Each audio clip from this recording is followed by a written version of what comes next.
श्रीराम समर्थ. गोपाल कृष्ण भगवान की जय. एकनाथ महाराज दृष्टांत देत आहेत. पक्षी अंगणाशी आले, आपला चारा चरून गेले. त्यामुळे आपल्या प्रपंचातही अशी माणसं आपल्या आयुष्यात येत असतात, जात असतात. ज्यांचे ऋणानुबंध जास्त असतात ती माणसं आपल्या आयुष्यात अगदी जवळची म्हणून राहतात. त्यामुळं हा माझा मुलगा, ही माझी मुलगी, ही माझी बायको, हा माझा नवरा, या सगळ्या गोष्टी भ्रमाच्या आहेत. कारण हे सगळे नातेसंबंध जे आपल्याबरोबर निर्माण झालेले आहेत ते मागच्या जन्माच्या ऋणानुबंधातून झालेले असतात. कोणीतरी फेडायला आलेलं असतं आणि कोणीतरी वसूल करायला आलेलं असतं. हा देवघेवीचा व्यवहार मागच्या जन्माचा बाकी असतो. म्हणून आपण या जन्मामध्ये ते हिशोब पूर्ण करण्यासाठी एकमेकांच्या सानिध्यात येतो. ज्यांचे अगदी किरकोळ ऋणानुबंध असतात ते प्रवासात एस टी बसमध्ये, रेल्वेमध्ये भेटतात आणि तेवढ्यापुरते तास दोन तास आपल्याबरोबर असतात आणि निघून जातात. ज्यांचे थोडेसे जास्त ऋणानुबंध असतात ते आपले हितचिंतक, मित्र, मैत्रिणी बनून आपल्या आयुष्यात येतात.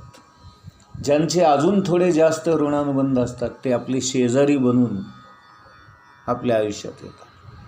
आणि ज्यांचे जास्त ऋणानुबंध असतात अशी माणसं आपल्या आयुष्यात आपले सख्खे नातेवाईक म्हणून येतात. आणि त्याच्याहून जास्त ऋणानुबंध ज्यांचे असतात अशीच माणसं आपली पत्नी, पती, मुलं, आईवडील, भाऊ बहीण अशा नात्याने इतक्या जवळ येतात आणि पुरेपूर वसूल करून निघून जातात. त्यामुळं कुणामध्ये आपण गुंतून राहू नये हेच खरं.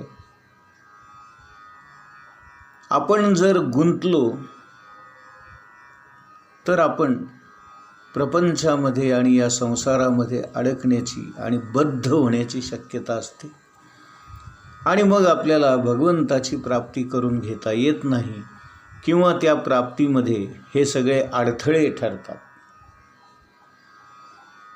आता सत्य म्हटलं की व्यवहारामध्ये त्याला दोन बाजू असतात. एक खरं सत्य ज्याला अंतिम सत्य असं आपण म्हणतो आणि दुसरं व्यावहारिक सत्य किंवा प्रॅक्टिकल. हे समजण्यासाठी महाराजांनी एक फार सुंदर दृष्टांत दिला. ते म्हणतात, एक गृहस्थ रस्त्याने चालला होता, त्याला वाटेत चोर भेटला. चोराने त्याच्या खिशातलं सर्व काही हिसकावून घेतलं आणि जे असेल ते सगळं दे असं तो म्हणाला.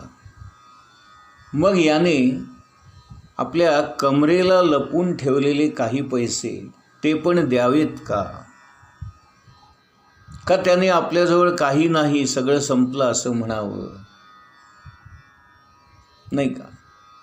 म्हणून व्यावहारिक सत्य जे असतं त्याला थोडीफार असत्याची झालर असते किंवा थोडंफार आपण खोटं बोलतो.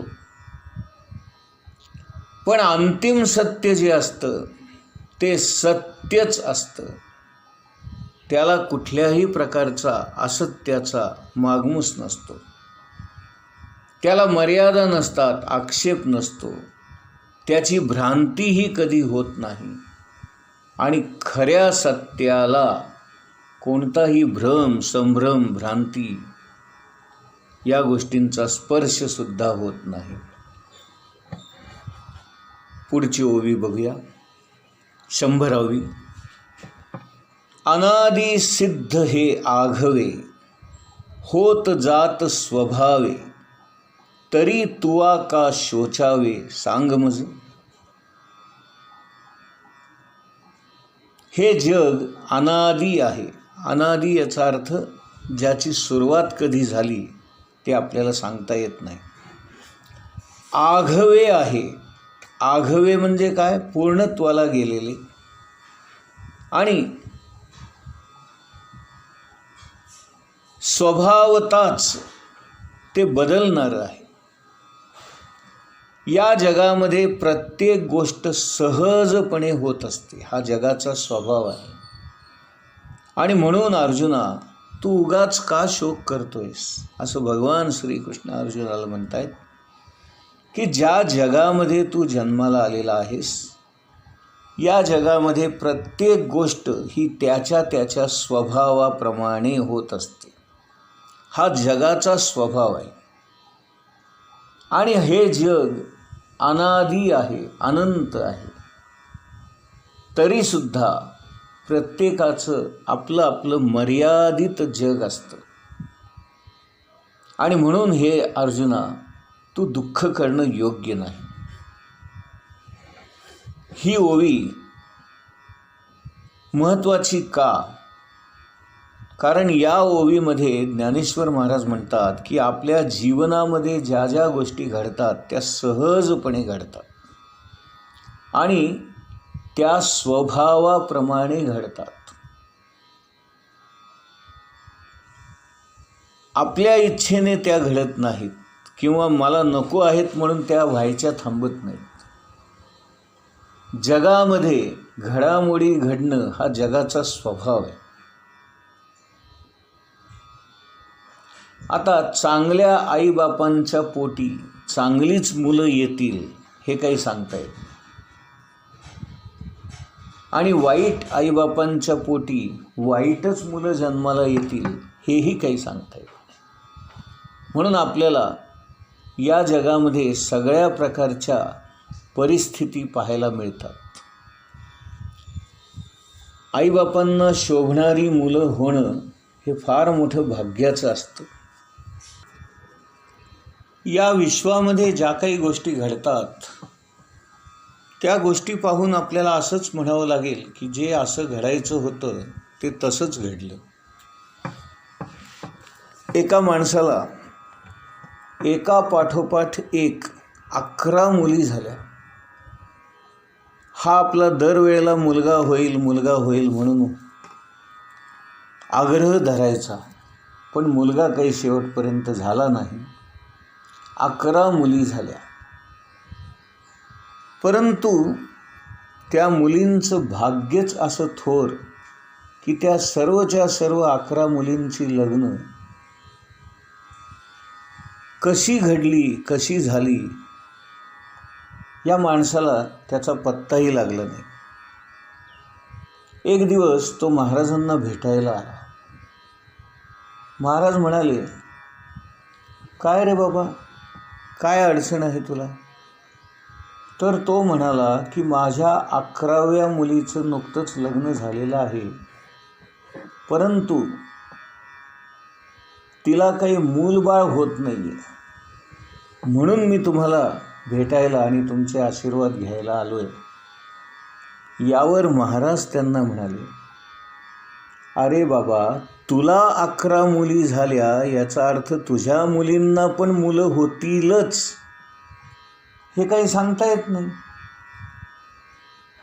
आणि प्रत्येक जीव आपलं स्वतःचं प्रारब्ध घेऊन जन्माला येतो. म्हणून आपण हे शिकलं पाहिजे. या जगामध्ये जशा घटना घडत जातात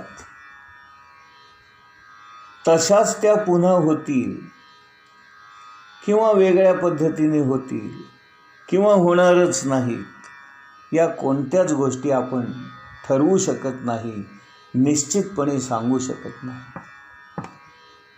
एकच आपल्याला म्हणता येईल, हे सारं प्रारब्धाने किंवा नशिबाने किंवा नियतीमुळे घडतं.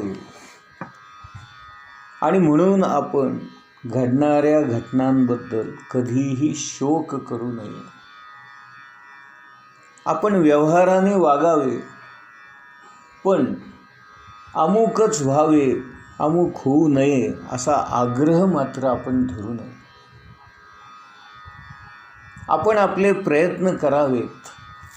जे काही करता येईल, जे काही शक्य आहे त्या साऱ्या गोष्टी कराव्या.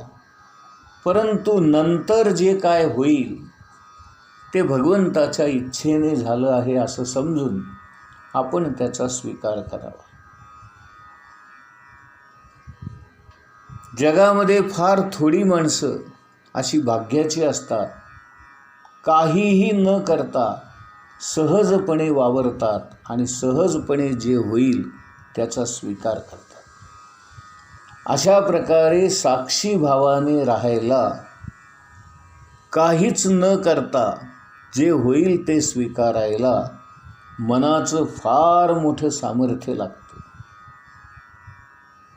आणि अशा लोकांना इतर लोकांनी केलेली निंदा, टीका याला सामोरं जावं लागतं. म्हणून सर्वसामान्य माणसांचं हे काम नव्हे. पाहिजे जातीचे येरा गबाळ्याचे काम नव्हे, हे जे आपण म्हणतो ते इथं लागू पडतं. म्हणून ज्या संत पदाला पोहोचलेल्या, सत्पुरुष पदाला पोहोचलेल्या व्यक्ती असतात त्याच असं धाडस करू शकतात. बाकीच्या सर्वसामान्य माणसांनी आपापले व्यवहार करून जे काही घडेल त्याचा आनंदाने स्वीकार करावा. पुढची ओवी बघूया. ओवी क्रमांक 101. परी मूर्खपणे नेणसी, न चिंतावे ते चिंतिसी, आणि तूची नीती सांगशी आम्हा प्रती. भगवान श्रीकृष्ण म्हणतायत, अर्जुना, अरे तुझ्या मूर्खपणामुळे तुला हे कळत नाही की ज्याचा विचार करू नये त्याचाच विचार तू करतोस, आणि वर मलाच तू नीतीच्या गोष्टी सांगतोस. जग जर असंच चालणार आहे आणि असं असून सुद्धा, हे माहीत असून सुद्धा तू न चिंतावे अशा गोष्टींची चिंता का करतोस? नाही का? ज्ञानेश्वर महाराज म्हणतात, अर्जुनाचंच असं आहे असं नाही, आपण सुद्धा सर्वसामान्य माणसं उगीचच काळजी करत असतो, उगीचच चिंता करत असतो. आपल्या काळजी करण्याने किंवा न करण्याने, आपल्या चिंता करण्याने किंवा न करण्याने जगाच्या कुठल्याही घडामोडीमध्ये बदल होत नाही. मग आपण काळजी का करत बसायचं, चिंता का करत बसायची? महाराज म्हणतात, सर्वसामान्य माणसांचा काळजी करणं हा स्वभावच झालेला आहे. परंतु व्यवहारदृष्ट्या ज्या गोष्टींची काळजी करणं योग्य आहे अशाच गोष्टींची काळजी करावी. नाही का? आता उदाहरण म्हणून सांगतो, आपल्या हातात नामस्मरण करणं एवढंच आहे. मग माझ्याकडून जास्तीत जास्त नामस्मरण कसं होईल याचीच आपण काळजी करावी. पण नामस्मरण केल्यानंतर ईश्वराचं दर्शन होईल का, कधी होईल, कसं होईल, केव्हा होईल, कुणामार्फत होईल, या गोष्टींची काळजी करत बसण्यात काय अर्थ आहे? ज्या गोष्टी आपल्या हातात नाहीत त्या गोष्टींची आपण काळजीच करू नये, ते आपल्या गुरूंवर सोपवावं. आणि ज्या गोष्टी आपल्या हातात आहेत, नामस्मरण करणं आपल्या हातात आहे, आपण ते करावं. चांगलं वागणं आपल्या हातात आहे, आपण वागावं. कुणाची निंदा न करणं आपल्या हातात आहे, आपण करावं. आपलं काम, आपलं कर्तव्य प्रेमाने आनंदाने करावं, हे आपल्या हातात आहे, ते आपण करावं. पण अमुकच व्हावं, तमुकच व्हावं, असं का झालं, तसं का नाही झालं, अशा गोष्टींच्या चिंता करण्यामध्ये व्यर्थ आपला वेळ वाया घालवू नये. पुढची ओवी 102. देखे विवेकी जे होती, ते दोही तेही न शोचिती, जे होय जाय भ्रांती म्हणून या. ज्ञानेश्वर महाराजांनी या ओवीतून जणू काही वेदांतच आपल्याला सांगितलं आहे. ते म्हणतात, हे दृश्य जग निर्माण होणं आणि हे दृश्य जग नाश पावणं हा सगळाच भ्रम आहे.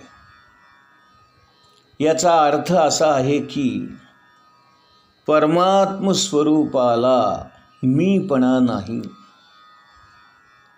त्याच्या ठिकाणी मी आणि तू असा भेदभाव नाही. त्या मूळ परमात्म्याला स्फुरण होत असते. आपल्याला जशा मनामध्ये वृत्ती येतात त्याला स्फुरण असं म्हणतात. तसं मूळ परमात्मा परमेश्वर जो आहे त्याला स्फुरण आलं आणि त्याला जाणीव झाली की मीच ब्रह्म आहे, मीच परमात्मा परमेश्वर आहे. त्या ईश्वराला जेव्हा ही जाणीव झाली त्यावेळेला त्याच्यामधली शक्ती जागृत झाली. आणि जेव्हा ईश्वर, त्याची जाणीव आणि त्याची शक्ती या गोष्टी एकत्र येतात तेव्हा निर्गुण निराकार असणारा परमात्मा परमेश्वर सगुण साकार रूप घ्यायला लागतो. जे होतं, जे कायम असतं, जे आतापर्यंत दिसत नव्हतं ते आता दिसू लागतं. आणि म्हणून जे नुसतं आहे त्याला काहीच नसतं, पण ते जेव्हा दिसायला लागतं तेव्हा त्याला अर्थ प्राप्त होतो. आणि दिसायचं न दिसायला कारण होतं किंवा दिसता दिसता ते नाहीसं होतं. आणि आहे म्हणावं तर क्षणामध्ये ते नाहीसं होतं. अशा प्रकारे सतत बदल होणं हा दृश्याचा गुणधर्म आहे, स्वभाव आहे. आणि हे दृश्य त्या मूळ भगवंतापासूनच निर्माण झालं. आणि म्हणून या दृश्य जगाचा निर्माता तोच आहे. गोपाल कृष्ण भगवान की जय.